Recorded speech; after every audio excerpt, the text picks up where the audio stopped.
ضلع کرم ایجنسی کا علاقہ پاڑا چنار جو ہمیشہ سے شیعہ سنی فسادات کی وجہ سے تنازعات کا شکار رہا ہے، مین سٹریم پہ اگرچہ اس حوالے سے آپ کو خبریں نہ ہونے کے برابر ملتی ہیں، لیکن سوشل میڈیا پر اس حوالے سے ویڈیوز، تصاویر اور مختلف تبصروں کی بھرمار ہوتی ہے۔ وہاں پر گزشتہ کل ایک ایسا واقعہ پیش آیا جو کہ ہمارے سیکیورٹی اداروں کی سنجیدگی اور اہلیت پر ایک سوالیہ نشان کھڑا کرتا ہے۔ ناظرین، پاڑا چنار میں آپ کو یاد ہوگا کہ چند مہینے پہلے اس کے گاؤں بوشہرہ جو اہل سنت آبادی کا گاؤں ہے، چاروں طرف سے اہل تشیع کی جانب سے حملہ کیا گیا اور اس حملے کے اندر پیش تھے الزینبیون کے کمانڈر جو کہ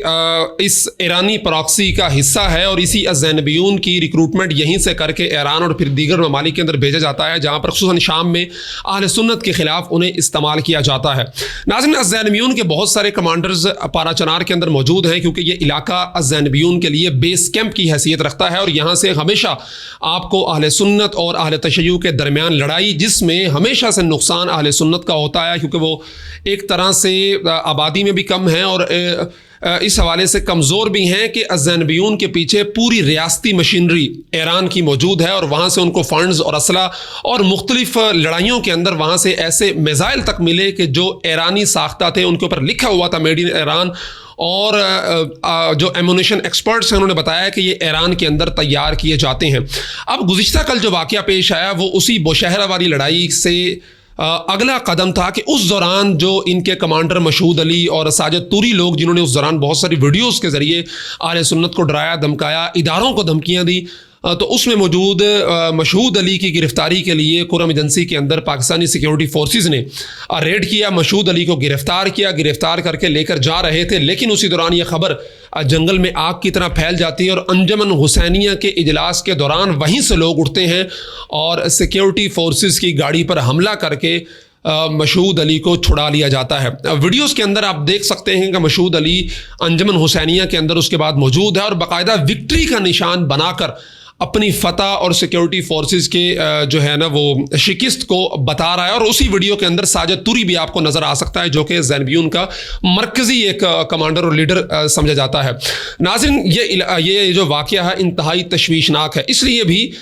کہ اس دوران جب مشہود علی کو گرفتار کیا گیا، اس کے بعد پاڑا چنار کے اندر جلوس نکلے جس میں پاک فوج کے خلاف نعرہ بازی کی گئی، برا بھلا کہا گیا، اور اس کے بعد اسی جلوس نے آگے جا کے سیکیورٹی فورسز کی گاڑی پر حملہ کر کے مشہود علی کو رہا بھی کروا لیا۔ یہاں پہ سوچنے سمجھنے کی بات یہ ہے کہ کیا کوئی بھی 500 700 ہزار کا جتھا اٹھ کے آئے اور سیکیورٹی فورسز کی گاڑی پر حملہ بھی کرے اور اپنے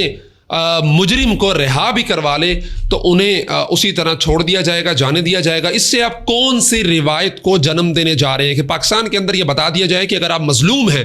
تو پھر آپ کا کوئی والی وارث نہیں ہے، لیکن اگر آپ ظالم ہیں لیکن آپ کے ساتھ 500 700 ہزار لوگوں کا مسلح جتھا ہے تو پھر آپ کچھ بھی کرنے کی صلاحیت رکھتی ہیں۔ اور یہ واقعہ اہل سنت کے نوجوانوں کے اندر مایوسی کی بھی ایک لہر کو ضرور جنم دے گا کہ جو لوگ سیکیورٹی اداروں کے بلانوں پہ ایک فون کال پہ خود ان کے پاس حاضر ہو کر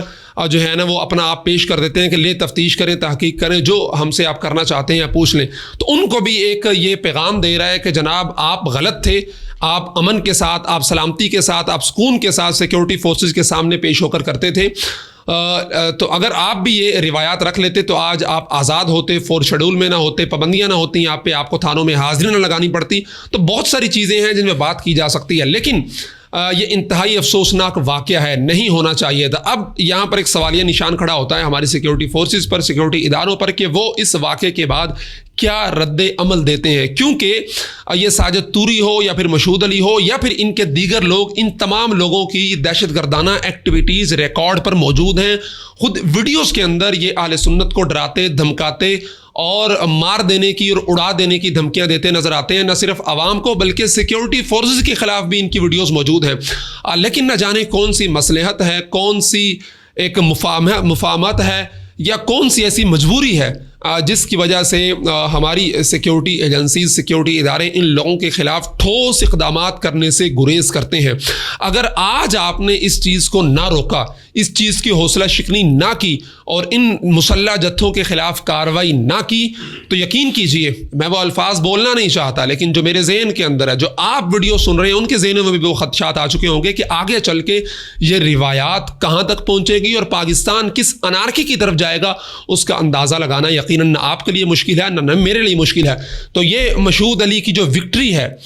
پاک فوج سے چھوٹنے کے بعد مسلح جتھوں کی بنیاد پہ، یہ وکٹری آپ کے سامنے ایک کلنک کی طرح کھڑی رہے گی جب تک کہ آپ اس وکٹری والے کو اور اس وکٹری کے سہولت کاروں کو نشان عبرت بنا کر ٹھوس پیغام نہیں دیں گے، ٹھوس اقدامات کی بنیاد پر. اس وقت تک اس طرح کے واقعات کی حوصلہ شکنی نہیں ہو سکتی، اور یہ آگے چل کر ایک بہت بڑی تباہی کا پیش خیمہ ثابت ہوگا، جس کا آپ کو بھی پتہ ہے اور جس کا ہمیں بھی پتہ ہے. اس لیے بہتر یہ ہے کہ ان لوگوں کے خلاف بھرپور کارروائی کریں اور پورے پاکستان کے لوگوں کو پیغام دیں کہ مجرم صرف مجرم ہے، خواہ کتنا ہی طاقتور ہو، خواہ کتنا ہی مسلح جتھوں کی اس کو پشت پناہی حاصل ہو، اس کے خلاف کسی بھی کارروائی سے دریغ نہیں کیا جائے گا. ورنہ پھر 5-10% اہل تشیع اپنے ان جتھوں کی بنیاد پر اگر اتنے طاقتور ہیں، اگر اہل سنت کے نوجوانوں کے اندر بھی یہ سوچ ابھر آئی اور انہوں نے اسی ڈگر پہ چلنے کا ارادہ کر لیا، تو پھر آگے کچھ کہنے کی ضرورت نہیں ہے.